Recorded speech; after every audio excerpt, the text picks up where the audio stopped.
So hello students, in the last class we have left on this like economic benefits of the derivatives. Now we will be doing, now we will start for the what is forward. So forward is a contract in which one party commits to buy, another party commits. तो forward से आप इसको meaning, इसकी meaning आप इसके word से ही समझिए कि फॉरवर्ड मीन्स हम इन फ्यूचर के लिए जो भी डील करते हैं कि हम मैंने आप लोगों को पहले भी एग्जांपल दिए थे, फार्मर है और बेकर है. Farmer is a person who is producing wheat and baker is a person who is consuming this wheat to make the food products like bread है, बिस्किट्स है, बहुत सारी चीज़ें जो वो बना रहा है. अब फार्मर को क्या, फार्मर इज हैविंग, फार्मर को डर होता है कि ऐसा ना हो कि गेहूं का दाम गिर जाए और उसका गेहूं का उसको सही दाम ना मिले. And the baker is in dilemma. Baker को क्या डिलेमा होता है, ऐसा ना हो कि जब उसको ज़रूरत हो गेहूं की उस समय गेहूं का दाम बढ़ जाए और उसका प्रोडक्शन प्रोसेस महंगा हो जाए.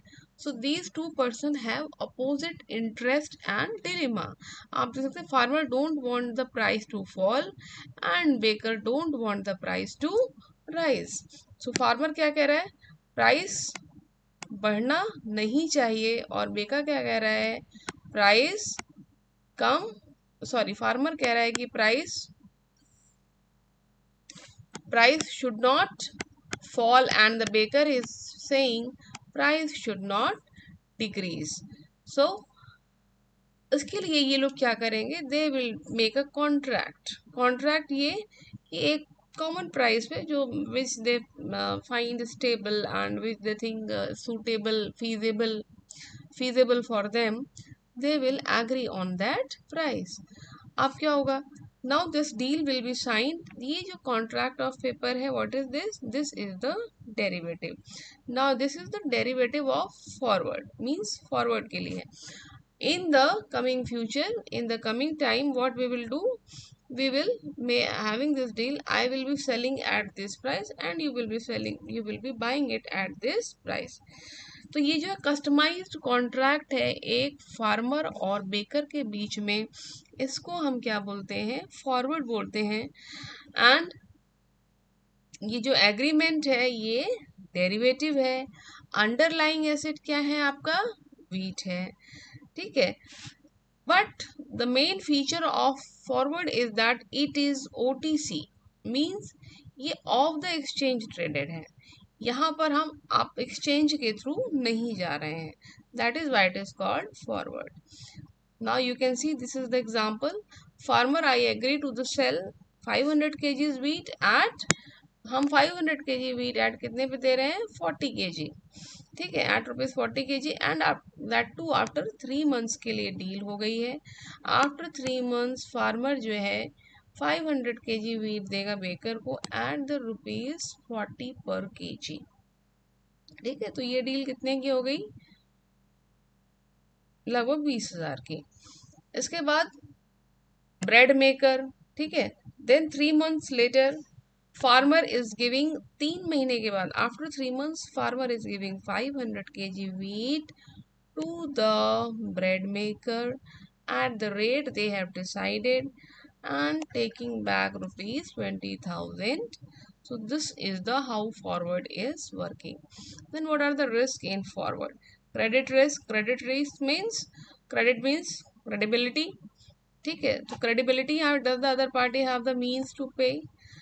अब यहाँ पे क्रेडिट रिस्क की संभावना इसलिए ज़्यादा है कि हमने डील तो साइन कर ली.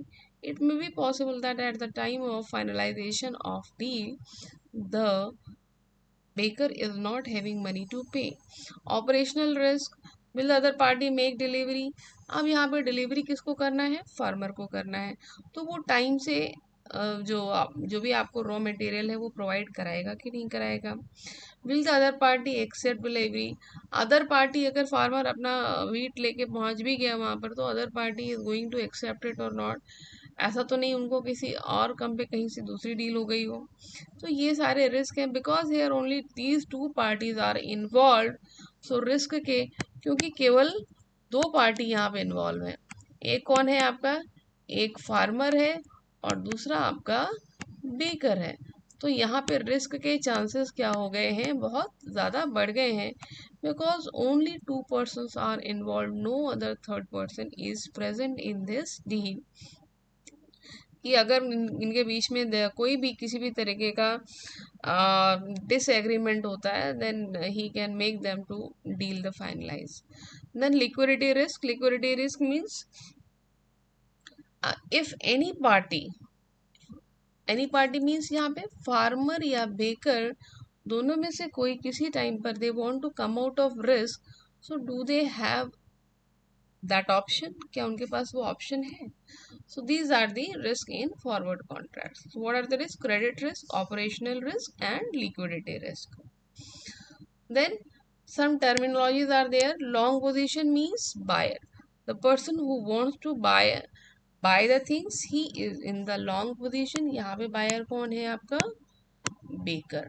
Short position means seller. Sell करने वाला. You can remember it. Seller for who, यहाँ पर आप इसको कैसे कर सकते हैं? Short. You can correlate this S to S. ठीक है, अब शॉर्ट पोजीशन पे यहाँ पे कौन है, कौन सेल कर रहा है? Farmer is selling, so farmer is the in short position. Spot price, the price of asset in the spot market means market में what is the price of wheat in market, that is the short price, sorry, spot price. Then delivery and forward price. Forward price वो price है which is in the deal, जो आपके contract में sign हुआ है। ठीक है, then what are futures? We have covered forward, now we are coming to the futures. So futures forward से सिर्फ एक क्या कहते हैं, आप ऐसे कह सकते हैं, तो forwards futures are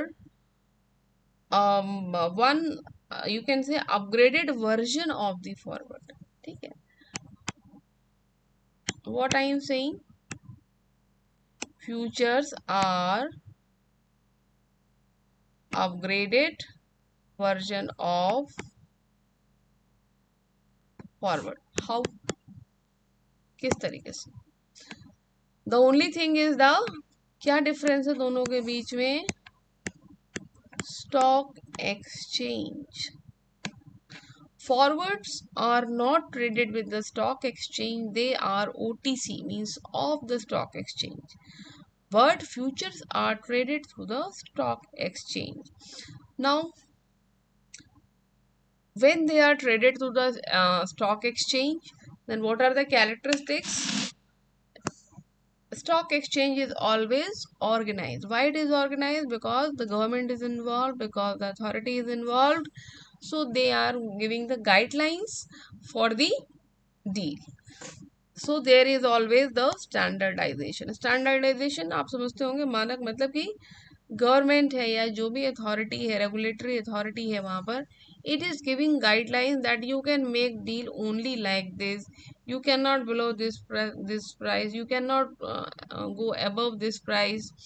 Now, how much quantity, for how much quantity you can make a deal, what is the base level, ठीक है, what is the upper level, then quality of underlying not required in the financial futures. So what will be the quality of underlying asset means, like if you are selling the wheat, then what should be the quality of wheat? If you are selling the clothes, if it is a deal related to clothes, then what will be the quality of clothes? So in this way, they all give guidelines that you cannot go beyond this. Then delivery dates are fixed, process is fixed, price are fixed, means they give a almost range of price in which you can make a deal. So आप उसके नीचे नहीं जा सकते, उसके ऊपर नहीं जा सकते. So this is how they regulate. Then futures contract. This is the example of future contracts. There is one person A, one person B, and C. Okay. Market price, you understand the price prevailing in the market.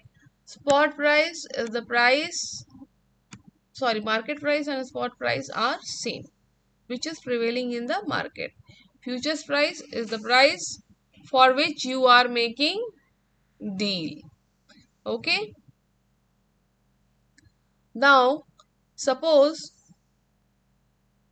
A makes a deal, A is a buyer, ठीक है, A makes a deal at rupees $10, ठीक है, long position, and there is a short position S, that is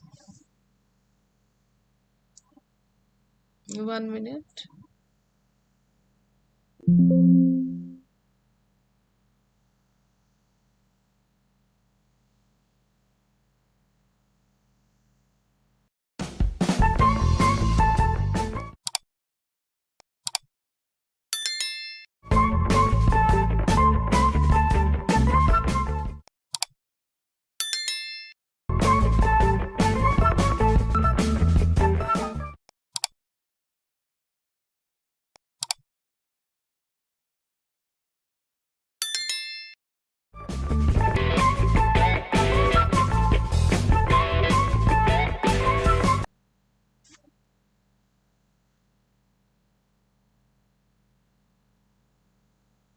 Yes.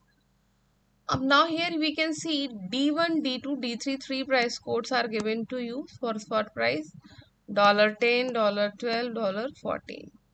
Now if there is a one deal A where the long position means, long means buying. Buying is at rupees 10, then short means selling. Selling is at rupees 12. So profit will be what? $2. ठीक है, आपने कम में खरीदा और ज्यादा में बेच दिया, तो आपको कितने ₹2 का, $2 का फायदा होगा. Then case B. In case B, the short position is 10. Short means selling. आपने सेलिंग कितने की? 10. ठीक है, और बाइंग आपकी कितने की है? 14. ठीक है, 14. So always 14 is greater than 10. But आप कितने आप बेच रहे हैं उसको कम पर ₹10 पे, और खरीद रहे हैं आप ज्यादा पे, तो उसका डिफरेंस कितना है? -4. This is your loss. आप लोग पढ़ते हैं ना, cost price minus selling price. So we always have profit कितना होता है? SP minus CP. Then in the third case we have long position आपकी कितने की है? 12. मीन्स बाइंग आपकी कितने की है? ₹12 की. सेलिंग आपकी कितने की हो गई? 14 की.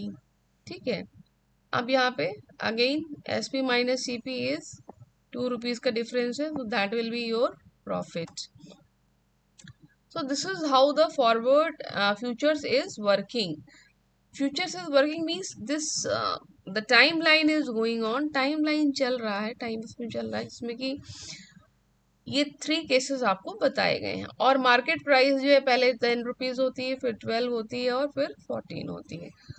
Then they are showing how the, if this is like if A is the deal, if A के फॉर्म में डील है तो आपको प्रॉफिट $2 का हो गया. अगर B के फॉर्म में डील है तो आपका लॉस हो गया. C के फॉर्म में डील है तो आपका प्रॉफिट हो गया. तो this is how futures is working. Now types of futures. Stock futures trading, it is related to shares. Commodity futures, it is related to like gold है, ऑयल है, food grains है. Then index futures dealing with the stock market indices. Closing a futures position. So generally futures का they are not held till expiry but closed before that. Like जो forwards होते हैं they are held till expiry. Forwards is always, forwards के case में जो आपका exchange होता है expire होने पर ही होता है. Why so? Because there are two parties involved only, the seller and the buyer. But futures के केस में ये expiry तक लोग hold नहीं करते हैं because many parties are involved. Like if I am a person in a deal with XYZ, a person, and after some time I realize that I want to come out of this contract, then I can sell this contract to the third person. मैं third person को, क्योंकि ये stock exchange market है, यहाँ पे बहुत सारे sellers और बायर्स हैं. So anyone who is finding it profitable will buy the contract from me, and then he will become the main party, and now I am out of contract. तो futures के position में, futures के case में क्या है कि till expiry it is not compulsory that you have to hold it till expiry. If held till expiry, they are generally settled by delivery. ठीक है. By closing futures contract before expiry, the net difference is settled between the traders without physical. Yes, what I am saying, अगर मैं इस deal से पहले बाहर आ जाती हूँ, सपोज करिए मैंने अपना contract, closing futures contract before expiry, the net difference is settled between the traders without physical delivery of the underline. अब यहाँ पे फिजिकल डिलीवरी किस चीज़ की होनी है, because I am a baker and the other person is a farmer, तो physical delivery यहाँ पे वीट की होनी है. But since the deal is sign through the exchange, and मुझे at some point of time as a farmer I feel that I may get more money from other party, and now I want to come out of this contract. मुझे ऐसा लगता है कहीं और से मुझे ज़्यादा पैसा मिल जाएगा, तो मैं इस कॉन्ट्रैक्ट को ख़त्म करना चाहती हूँ. So what I will do, मैं ही अपना कॉन्ट्रैक्ट डील जो है किसी अगले पार्टी को दे सकती हूँ. जैसे मुझे लग, एज अ फार्मर मैंने 40 रुपये पे डील की थी, 40 रुपीज़ पर केजी, लेकिन मुझे लग रहा कहीं और से मुझे 42 रुपीज़ पर केजी मिल जाएगा. ठीक है, तो ये 2 रुपए का डिफरेंस है. अब उसको तो चाहिए 40 पे ही, ठीक है, लेकिन एक दूसरा फार्मर है, उसको ऐसा लग रहा है कि दाम और घटेगा. There is a third farmer. ठीक है, दिस इज द फार्मर जो 40 रुपए केजी में एक बेकर को सेल कर रहा है. ठीक है, okay. Now he thinks that in future it may go to 42. ठीक है, तो इसको ज्यादा फायदा होगा, लेकिन इस डील में नुकसान हो रहा है. दूसरा, there is another farmer who feels that the price में फॉल. तो अब उसको लग रहा है कि 40 वाली डील ज़्यादा अच्छी है. अब इसने क्या किया, ये यहाँ पर आकर के इसको, इससे ये खरीद लेगा कॉन्ट्रैक्ट, और ये 2 रुपीज़ पर केजी के हिसाब से उसको दे देगा, बिकॉज ही इज थिंकिंग कि इन फ्यूचर मेरा, जब मेरा सेल करने का टाइम आएगा तो प्राइस शायद गिर जाएगा. Now the amount of asset that has to be delivered, वो क्या है आपका कॉन्ट्रैक्ट साइज. कितनी क्वांटिटी का आपने, जैसे हमने अभी 500 टन की बात की थी, 500 kgs की बात की थी, sorry. So that 500 kgs of the wheat is the contract size. इसी तरह अगर आप, when you are having a contract for the buying and purchasing, buying and selling of the shares, then it is the, like I am saying 500 shares I will be selling out, another person is buying out, then the contract size here is 500. Contract cycle, the period for which a contract trades, कितने भी, जैसे 3 months है ना, तो ये क्या हो गया आपका कॉन्ट्रैक्ट साइकिल.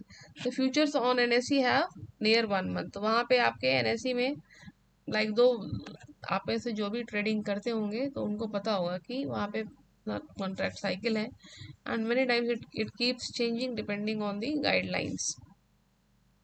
ठीक है, 3 मंथ्स का होता है, 1 मंथ का होता है, 2 मंथ का होता है.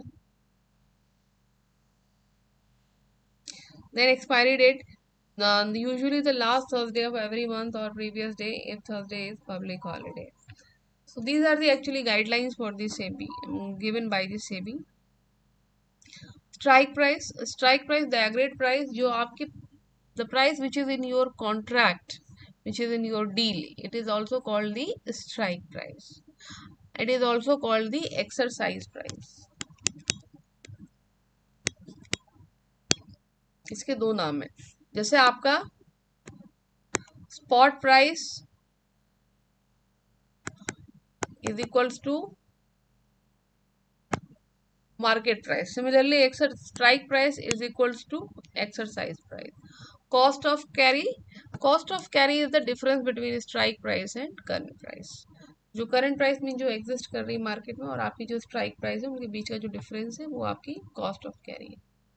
Now come to the forward versus futures. So forward it is between only two persons, तो ये हमेशा customized होगा और mutual होगा. Futures is between the future is not between the two person but actually through the market. So it will be a standardized. Standardized means it will operate on the guidelines given by the regulatory authority. It is off the exchange. It is exchange through the exchange derivatives means the derivative is through the exchange. Transferability it is non transferable क्योंकि यहाँ दो ही party involve है, so it is very difficult to get a third party who is having same life of same type of interest and thinking, है ना, कि उसको भी वही लग रहा है कि जैसे ऐसा ही मार्केट में. It is transferable because here many parties are involve, thousands of people and lakhs of people are operating in the exchange rate. तो कोई ना कोई तो यू विल डेफिनेटली गेट, है ना. काउंटर पार्टी रिस्क, यहाँ काउंटर पार्टी रिस्क बहुत ज़्यादा होता है. मीन्स अगर फार्मर है बेकर है दोनों में से किसी एक ने भी ज़रा मतलब डिफॉल्ट कर दिया तो सो हाई रिस्क है डिफॉल्ट का. Here there is very low default risk because many players are there. So some definitely the deal will not get default because someone may buy and exercise it. Margin money. Here no money is required because the deal is only between the two person. In stock exchange market you are supposed to pay a margin money. आपको margin money देना होता है क्योंकि ये regulatory authority की guidelines में आता है. मार्जिन मनी मीन्स जैसे आप सिक्योरिटी मनी रखें, आपने किसी के साथ कॉन्ट्रैक्ट साइन किया, like baker has said to the farmer that I will buy the 500 kg wheat from you. लेकिन फार्मर को एश्योरेंस कैसे मिलेगा कि हाँ ये खरीद लेगा, तो उसके लिए क्या है, मार्जिन मनी का सिस्टम है. स्टॉक एक्सचेंज कहता है कि आप कुछ पैसा उनको दे दीजिए एज अ सिक्योरिटी मनी, लेकिन फॉरवर्ड के केस में ऐसा नहीं है, कोई थर्ड पार्टी क्योंकि नहीं है. सेटलमेंट ट्रेडिशनल इन नेचर, ठीक है, यहाँ पे ट्रेडिशनल होता है, ऑन द टाइम होता है. 3 महीने की डील है तो 3 मंथ्स के बाद ही एक्सचेंज होगा in the form physical form. यहाँ पे party can square off its position. Square off means I can come out of, I can give the deal to another person, I can transfer it.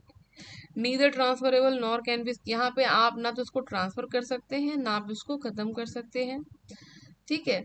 Then delivery method, it is actual and physical delivery होती है यहाँ पर, but यहाँ पे generally cash settlement होता है, ठीक है.